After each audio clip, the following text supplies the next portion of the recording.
Halo Soul Mystic, kembali dengan saya Triandoko di Bermain Jiwa. Video ini lanjutan dari video sebelumnya. Kenapa kamu susah mendapatkan jodoh? Kenapa belum menemukan pasangan? Oke, jadi buat kalian yang belum sempat menyimak, silahkan kalian cek dulu video itu. Karena di sini kita akan membahas bagaimana kamu proses masalah itu. Ada beberapa hal yang nanti akan kita proses. Jadi yang pertama kali adalah kamu mengetahui seperti apa permasalahan perjodohanmu. Kemudian yang kedua nanti kita akan menelusur definisi cinta yang dibentuk oleh alam bawah sadarmu. Kemudian langkah berikutnya nanti kita akan menemukan keterkaitan antara definisi cinta bawah sadar dan definisi cinta pikiran sadarmu. Kemudian langkah keempat nanti adalah bagaimana kamu memproses untuk melepas apa yang sudah tertanam dalam alam bawah sadarmu supaya kamu bisa mendapatkan solusi tentang permasalahan kenapa kamu susah mendapatkan jodoh.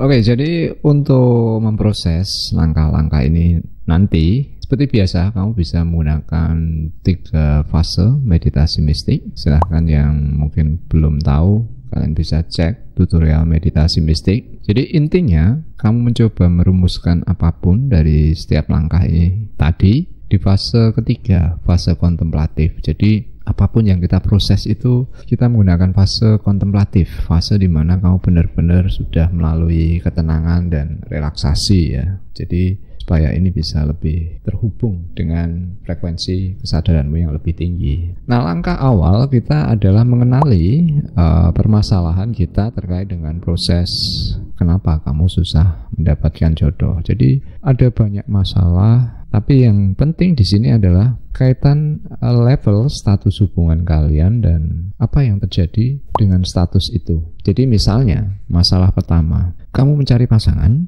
oke, tapi sama sekali belum ada yang tertarik. Nah, kemudian masalah yang kedua, kamu mencari pasangan, sudah ada yang tertarik, tapi rasanya tidak ada yang connect atau kamu tidak ada rasa. Kemudian masalah berikutnya, kamu sudah melampaui tahap-tahap di mana kamu berkenalan, kamu merasa cocok, akhirnya kamu menikah. Tapi ternyata setelah kamu ada dalam status pernikahan, kamu tidak merasa mendapatkan apa yang dulu kamu idamkan atau kamu inginkan dari pernikahanmu. Oke, tapi status pernikahanmu masih sampai sekarang bertahan.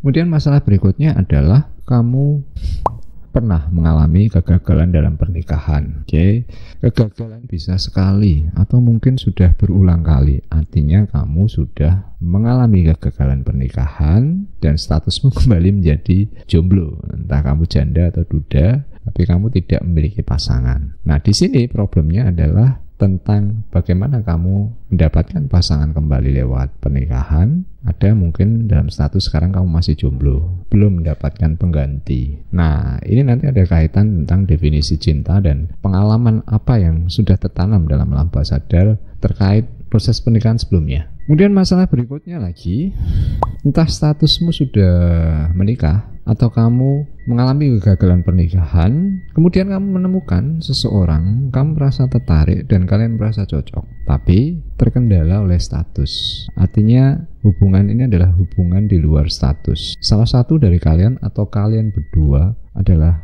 pihak ketiga, oke?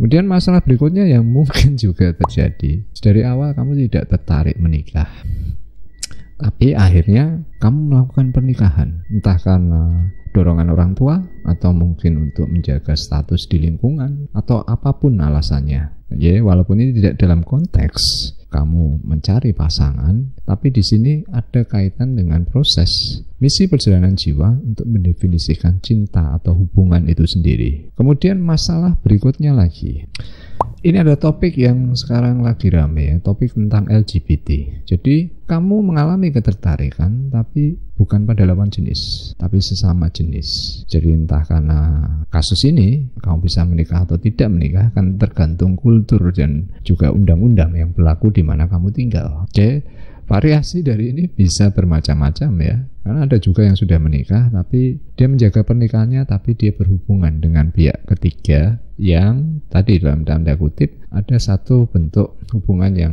tidak normalnya orang berhubungan dengan lawan jenis. Ya, jadi mungkin kalian bisa menggabungkan permasalahan ini dengan permasalahan yang tadi saya sudah sebutkan di awal. Intinya, kalian punya statement tentang permasalahan ini secara lebih jelas. Ya, jadi kamu proses ini dalam 3 level meditasi mistik, kamu lakukan di fase kontemplatif dan tuliskan masalah perjodohanmu atau masalah spiritualitas terkait kita belajar misi tentang mengenal apa itu cinta dan hubungan itu sendiri.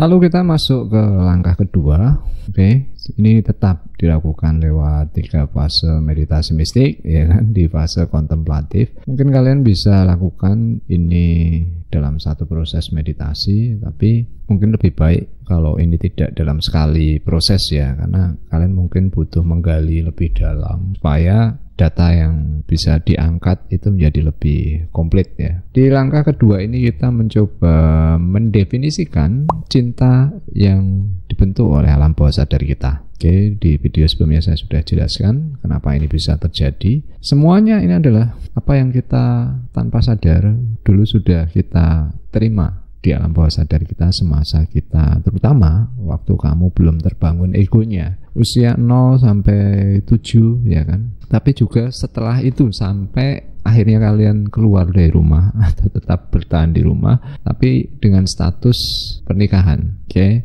Nah, apa yang kalian lakukan di sini? Kalian proses ini dalam meditasi, kalian coba flashback ulang, oke? Kalian menangkap aspek-aspek emosi yang tertanam dalam alam bawah sadar kalian supaya lebih mudah. Pertama, mungkin kalian urutkan bagaimana karakter ayahmu dalam berhubungan dengan ibumu. Jadi kalian bisa tuliskan, oh ayah saya ini keras, ayah saya pengangguran. Pokoknya tuliskan seperti apa yang kamu bisa ingat, nanti baru ditarik ya aspek emosi yang kemungkinan itu bisa tertanam dalam alam bawah sadarmu. Oke. Berikutnya adalah karakter bagaimana ibumu berhubungan dengan ayahmu. Apakah ibumu ini tipe yang penurut? Oke. Tidak banyak menuntut, atau mungkin sebaliknya, di depan kamu atau ayahmu tidak berkata macam-macam tapi selalu berkeluh kesah di luar itu. Atau mungkin juga ibumu berselingkuh atau bukan tipikal orang yang setia. Apapun pokoknya ceritanya, kamu coba tuliskan dan coba perjelas aspek emosi yang mungkin saja ditransfer ke alam bawah sadarmu. Kemudian yang berikutnya adalah ini hubungan apa yang ditanamkan dari orang tuamu ke dirimu sendiri. Apakah ayahmu itu tidak peduli dengan kamu? Apakah ayahmu itu keras ke kamu? Kemudian ibumu bagaimana kedekatannya secara emosional dengan kamu? Apakah ibumu itu merasa kamu bukan seperti yang diinginkan? Apapun yang ini merupakan aspek-aspek yang lebih banyak negatif ya. Karena definisi cinta bawah sadar itu sebetulnya adalah bentuk memori-memori yang sifatnya lebih negatif ya kan. Yang nantinya itu berusaha kita hapus, kita abaikan, dan ini yang menjadi kriteria dari definisi cinta sadar kita. Jadi kamu perlu waktu tersendiri untuk mengumpulkan informasi ini semua. Tuliskan apa saja yang terjadi, kemudian perjelas emosi-emosi yang mungkin tertanam, apakah kesendirian, kemandirian, kekerasan, pengkhianatan, pengabaian, dan lain-lain.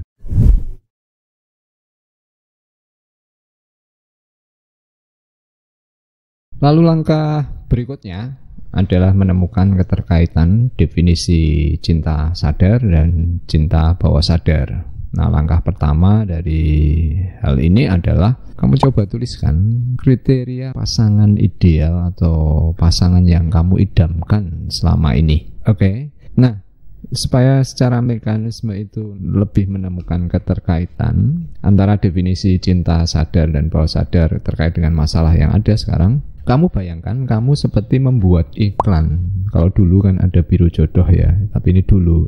Intinya di situ kamu mengiklankan dirimu untuk menarik pasangan supaya jodoh itu terkoneksi dengan kamu. Dengan iklannya dicari pria yang seperti apa gitu kan. Nah, kamu tulis definisi cinta sadarmu itu kamu iklankan. Mencari cinta dari pria yang mapan, setia, ya kan, kebapaan, melindungi, Apa saja, tuliskan kriteria idealmu tadi dalam bentuk iklan, seperti kamu mencari jodoh. Oke, ini definisi cinta sadarmu. Kemudian berikutnya, kamu membuat iklan yang sama, tapi definisi cinta alam bawah sadarmu tadi. Jadi, ini mewakili apa yang tadi sudah kamu tangkap, aspek emosi dari rumah atau lingkunganmu semasa kamu dibesarkan. Jadi, iklannya justru berkebalikan. Dicari pria yang kasar, pria yang tidak romantis, pria yang tidak setia, pria yang tidak menghargai wanita. Oke? Tuliskan semua apa yang tadi sudah kamu kumpulkan di langkah sebelumnya. Nah, sekarang kamu coba menemukan keterkaitan. Artinya, iklan yang bekerja dari masalah yang sekarang tadi sudah kamu perjelas di awal. Dari kedua iklan ini, bagian-bagian mana yang bekerja? Iklan pikiran sadar dicari pria yang lembut, kebapaan misalnya. Tapi justru kamu mendapatkan dari iklan yang bawah sadar, dicari pria yang kasar, tidak peduli wanita, dan sebagainya. Nah, dari situ kamu bisa menemukan bahwa apa yang terjadi dengan masalahmu itu karena mekanisme alam bawah sadar. Jadi kamu bisa berpikir secara sadar, menginginkan pasangan seperti apa. Tapi alam bawah sadar itu di luar kontrolmu. Ketakutan, kekhawatiran, kinerja hormon, biokimia kalian itu muncul dari program yang sudah tertanam. Jadi ketika kamu ketemu pria yang cocok sesuai kriteria iklanmu tadi, alam bawah sadarmu tidak menganggap seperti itu. Jadi ketika alam bawah sadarmu itu menangkap getaran pria yang kasar, ya kan, yang tidak peduli wanita, dia membaca itu sebagai sebuah kecocokan. Malah di situ kamu merasa ada cinta yang tumbuh. Oke, jadi kalian tinggal mencocokkan, kalian bisa garis mana yang bekerja, dan itulah yang nanti kalian akan proses di langkah selanjutnya.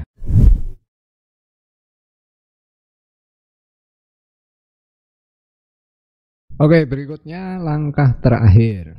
Jadi kalau kamu tadi sudah menemukan keterkaitan, kamu menangkap pelajaran dari misi jiwamu tentang hubungan, tentang mendefinisikan cinta itu sendiri. Nah, langkah berikutnya ini adalah proses bagaimana kamu melepaskan itu semua dan kamu bersiap untuk pelajaran yang baru, pengalaman yang baru. Nah, proses ini berbeda dengan mungkin kamu dapat di luar tentang tutorial Law of Attraction, ya kan, untuk menarik pasangan. Ini justru sebaliknya. Jadi kunci semuanya adalah titik nol atau kembali ke netral. Jadi ketika selama ini mungkin kamu sudah memproses, kamu memvisualisasikan pasangan idealmu, ternyata yang menarik adalah alam bawah sadarmu. Nah, yang perlu kamu lakukan di sini adalah sebuah bentuk pernyataan pada semesta. Jadi kamu seperti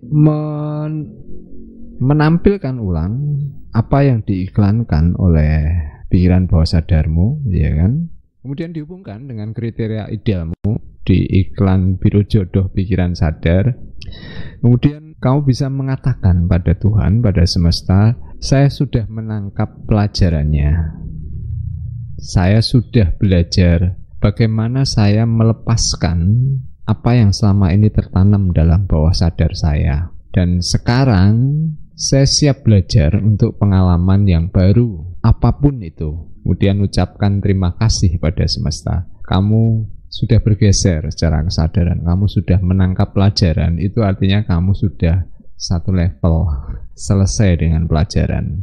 Nah, ini akan membuka peluang baru. Karena saya katakan titik nol itu adalah titik jeda untuk kamu beralih frekuensi kesadaran. Itu sebabnya semua proses awakening atau kamu terbangun kesadaran itu pasti mengalami masalah yang menumpuk, masalah yang makin berat, tapi kamu tidak tahu bagaimana mengakses alam bawah sadarmu. Jadi kuncinya di sana semua. Kenapa kamu tidak perlu lagi memvisualisasikan pasangan ideal atau yang biasa dilakukan banyak orang? Karena yang perlu kamu konfirmasi adalah tadi kondisi bawah sadarmu. Ketika kamu melepas, nanti efek berikutnya yang kamu bisa konfirmasi ke batinmu adalah kamu benar-benar sudah tidak terbeban. Jadi mekanismenya itu kan selalu terbolak-balik. Kalau kamu melakukan visualisasi, tapi kamu masih ada semacam ganjalan, nanti terulang lagi atau tidak ya. Jadi ini untuk masalah-masalah kalian yang sering berulang ya, gagal pernikahan. Tapi ketika kamu melepas ini, kamu hanya perlu fokus bahwa kamu siap, kamu sudah matang, kamu sudah tahu pelajarannya, apapun itu kamu siap. Jadi semesta itu merespon pada ruang di mana kamu terbuka untuk diberikan pelajaran demi pelajaran. Ketika semesta itu membaca, oh kamu sudah menangkap, kamu akan diberikan pengalaman yang berbeda. Oke, sampai di sini tutorial ini. Semoga ini membantu. Kalau kalian suka topik sekitar hubungan, kalian bisa tuliskan apa yang saya perlu bahas di komentar. Silahkan share kalau ini bermanfaat. Kita akan ketemu di video selanjutnya. Selamat bermeditasi, selamat bermain jiwa.